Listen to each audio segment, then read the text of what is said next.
मित्रांनो नमस्कार. मी डॉक्टर दीपक जगताप आणि आज मी ज्या विषयावर बोलणार आहे तो विषय आहे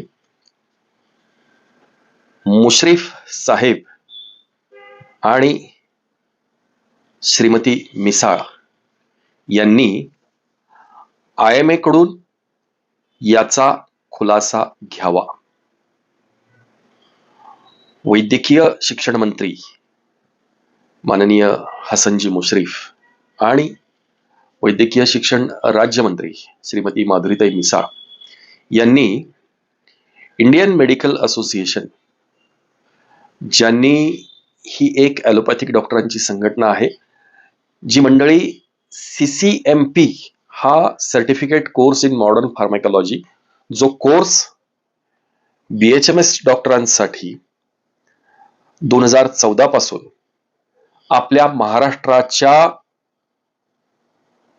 विधिमंडळानं संमत केलेल्या कायद्यानुसार 2014 पासून महाराष्ट्र शासनाच्या अंतर्गत येणाऱ्या सगळ्या शासकीय वैद्यकीय महाविद्यालयांमध्ये शिकवला जातो आणि जो कोर्स महाराष्ट्र राज्य आरोग्य विज्ञान विद्यापीठ चालवते त्या कोर्सच्या विरोधात इंडियन मेडिकल असोसिएशन यांनी हायकोर्टात आणि तिथून पुढे सुप्रीम कोर्टात धाव घेतलेली आहे.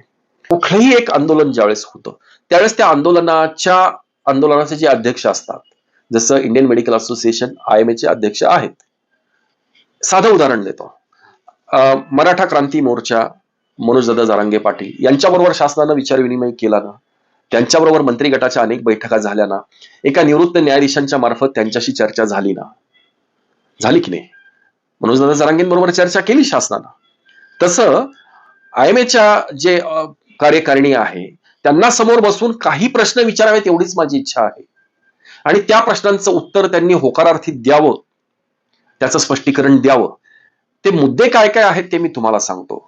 मुश्रीफ साहेब हे खरं तर यांना IMA ला आपण आपल्या ऑफिसमध्ये आणून बसवून समोरासमोर विचारावं आणि लेखी घ्यावं त्यांच्याकडून याचा खुलासा. कारण काय आहे की त्यांच्या मार्ड वगैरे सारख्या ज्या संघटना आहेत की ही एकतर वैद्यकीय सेवा ही जीवनावश्यक सेवा आहे, त्यामुळे ही जर कुठं साखळी बंद पडली, साधं इराणमध्ये युद्ध पेटलं तर आपल्याकडे गॅसची कमतरता किंवा तुटवडा किंवा त्याची साखळी मोडीत निघाली किंवा हॉटेल व्यवसायावर परिणाम झाला, तद्वत IMA लगेचच त्यांच्या विविध संघटनांच्या मार्फत डायरेक्ट गळा धरते. म्हणजे मग शासन काही करू शकत नाही. शासनामध्ये कितीही हुशार मंत्री असले तरी शेवटी उपचार कोण करणार रुग्णांवर? त्यामुळे हे तुम्हाला ब्लॅकमेल करतात, हे तुम्हालाही माहिती आहे. मग काही गोष्टींचं स्पष्टीकरण आवर्जून विचारावं असं मला वाटतं. एक म्हणजे आपण प्रत्येक गावामध्ये, महाराष्ट्रातल्या प्रत्येक गावामध्ये MBBS डॉक्टर पुरवणार आहात का? याचं होकारार्थी उत्तर येण्याची शक्यताच नाहीये. शक्यताच नाहीये, कारण तेवढे डॉक्टर्सच नाहीयेत. तेवढे डॉक्टर्स IMA कडे नाहीत. MBBS डॉक्टर्स तेवढे नाहीत प्रत्येक गावामध्ये जाऊन प्रॅक्टिस करू शकतील असे. आणि जे आहेत त्या प्रत्येकालाच शहरामध्ये प्रॅक्टिस करायचं आहे. पुणे, मुंबई, नाशिक, संभाजीनगर, कोल्हापूर, मेट्रो सिटी जिथे आहेत, जिथे सगळं ऐशाराम सुखसोयी ज्या ठिकाणी एकवटलेल्या आहेत अशा ठिकाणीच त्यांना राहायचंय. त्यामुळे खेडेगावात जायला कोणी डॉक्टर तयार नाहीये.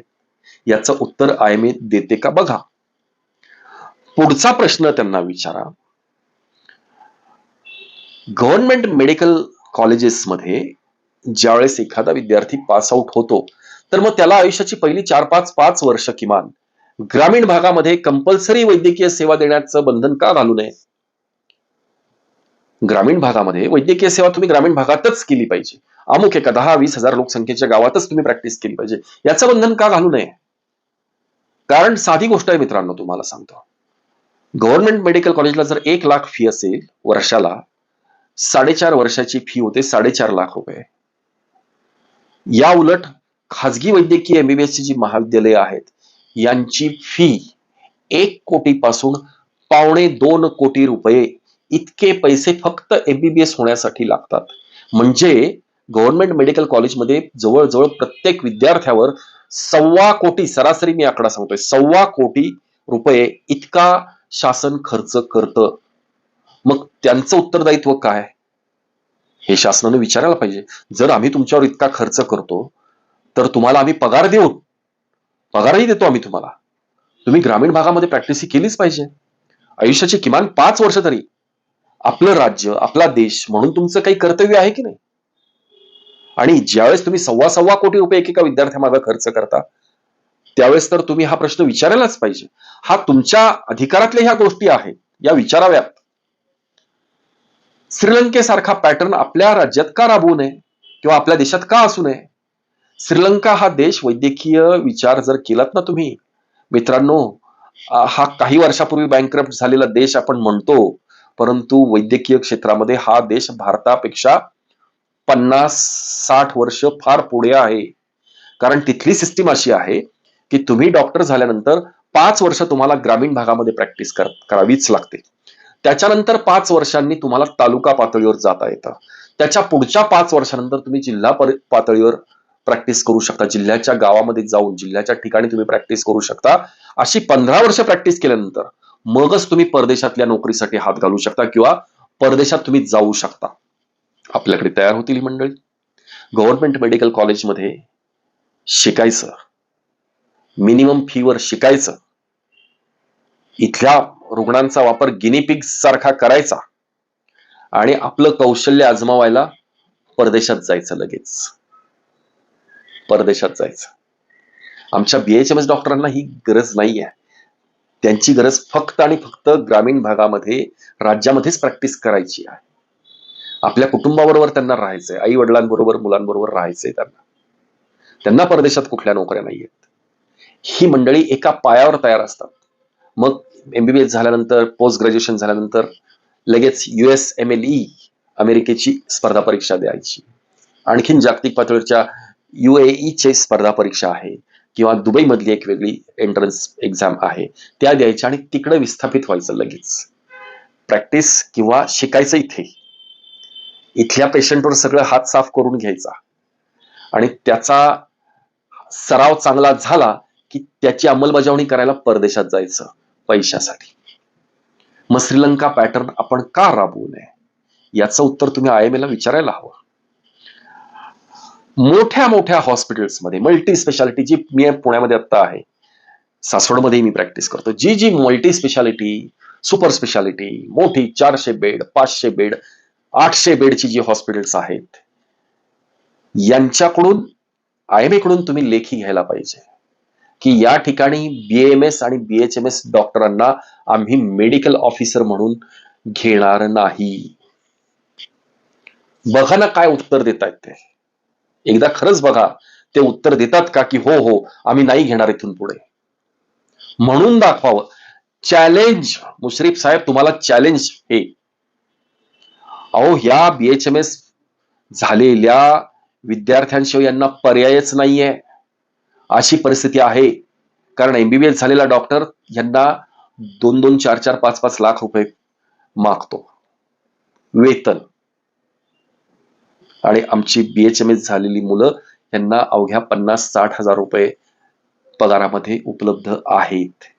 तेवढंच ज्ञान असणारी मुलं उपलब्ध आहेत.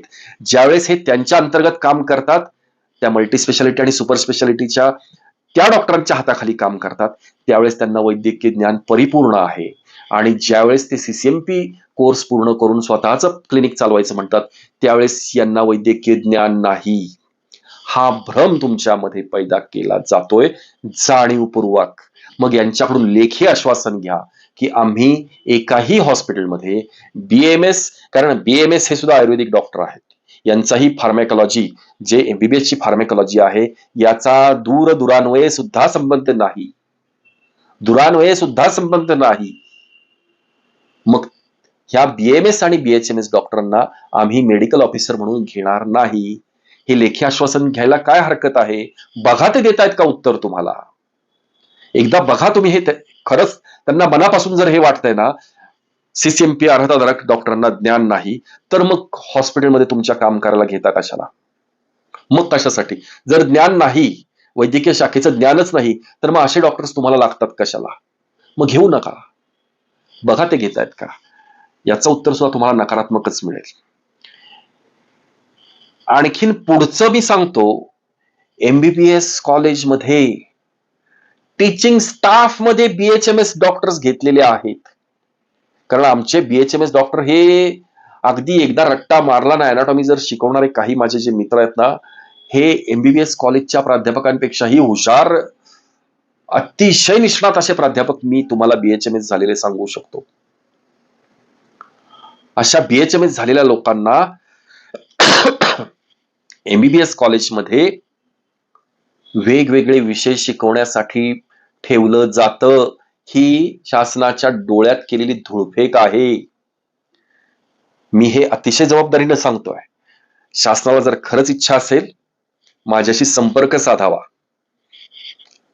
आणि आमच्या होमिओपॅथीचे सुद्धा 2 जाणकार लोक बरोबर घ्यावीत.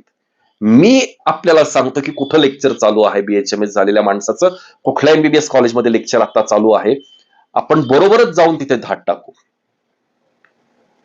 विचारा मग यांना, कारण त्यांना ते प्राध्यापक सुद्धा परवडत नाहीत. त्यांच्या बोर्डवर, त्यांच्या ब्रोशरमध्ये, ही जी खाजगी वैद्यकीय महाविद्यालय ना, यांच्या ब्रोशरमध्ये खूप नामांकित लोकांची नावं हे आमच्याकडे प्राध्यापक आहेत म्हणून त्या ब्रोशरमध्ये छापली जातात. प्रत्यक्षात शिकवायला त्यांना एक वार्षिक मानधन दिलं जातं की तुम्ही येऊ पण नका, इकडे येऊ पण नका. वार्षिक मानधन दिलं जातं त्या सही करण्यासाठी, आणि त्याच्याऐवजी 50-60 हजार रुपये पगारामध्ये यांना शिकवायला फुल टाइम लोक मिळत आहेत. म्हणून सुद्धा BHMS कॉलेजमधून पासआउट झालेली जी डॉक्टर्स आहेत यांची भरती या MBBS कॉलेजमध्ये शिकवण्यासाठी केली जाते अनऑफिशियल, कारण बोर्डावर अतिशय तज्ञ आणि मोठ्या लोकांची सूची लावलेली असते. जर आपल्याला खरंच तपासायचं असेल तर आपण हेही तपासू शकता. आणि 6वा मुद्दा जो IMA ला आपण विचारावा की बाबा, महाराष्ट्रामध्ये 100-150 रुपयामध्ये साधा सर्दी, ताप, खोकला हे जनरली व्हायरल ओरिजिनचे आजार असतात, सेल्फ लिमिटिंग डिसऑर्डर्स असतात ह्या. तर याच्यामध्ये तात्काळ आराम पडावा, अंग खूप दुखते, काहीतरी पेन किलर एखादं त्या डॉक्टरने इंजेक्शन म्हणा किंवा गोळ्या 4 द्याव्यात. आता हे ऊसतोड कामगार येतात, यांची आर्थिक परिस्थितीच नसते तेवढी. त्यांना एक आपलं इंजेक्शन घ्यायचं असतं, 4 गोळ्या घ्यायच्या असतात आणि आराम करायचा असतो. त्यांची आर्थिक परिस्थितीच नसते. झोपडपट्टीमध्ये राहणारा जो वर्ग आहे, हातावर पोट असणारा जो वर्ग आहे, यांची आर्थिक परिस्थिती त्यांना 100, 125, 150 रुपये द्यायचे असतात. हे 100, 125, 150 रुपये तुमच्या खाजगी MBBS महाविद्यालयामध्ये पासआउट झालेला जो मुलगा आहे, ज्यानं 1.5 कोटीपेक्षाही जास्त खर्च फक्त MBBS व्हायला खर्च केलाय, त्या मुलाला परवडेल हे 100-150 रुपये फी मध्ये पेशंट तपासणं? परवडणार आहे का? मग ही जनरल प्रॅक्टिस, कारण जर IMAचं म्हणणं आहे ना की CCMP अर्हताधारक हे डॉक्टर्सच नाहीत किंवा यांना परवानगी देऊ नये, BAMS डॉक्टरना सुद्धा परवानगी देऊ नये, हे फक्त आमचे आणि आमचंच स्वामित्व त्याच्यावर असावं, तर मग एवढ्या मोठ्या प्रमाणात ग्रामीण भागामध्ये जनरल प्रॅक्टिस करणारा कोण करणार आहे? याची लिस्ट पण त्यांच्याकडे मागा. या 6 प्रश्नांपैकी एकाही प्रश्नाचं उत्तर तुम्हाला सकारात्मक मिळू शकत नाही, हे मी छाती ठोकपणे तुम्हाला सांगतो. याची उत्तरं त्यांच्याकडे मागा, म्हणजे तरी IMA काय चीज आहे हे तुम्हाला कळू शकेल. त्यांच्या प्रभावाखाली बोलणं विधिमंडळामध्ये आणि BHMS आणि CCMP अर्हताधारक डॉक्टरांवर संशय व्यक्त करणं हे सोपं असतं, परंतु प्रॅक्टिकली शासनाच्या निर्णयाच्या विरोधामध्ये जी संघटना गेलेली आहे त्यांना प्रॅक्टिकली जर हे प्रश्न विचारले तर याची उत्तरं तुम्हाला नकारार्थीच मिळतील, हे मी तुम्हाला खात्रीपूर्वक सांगतो आणि या ठिकाणी थांबतो. धन्यवाद.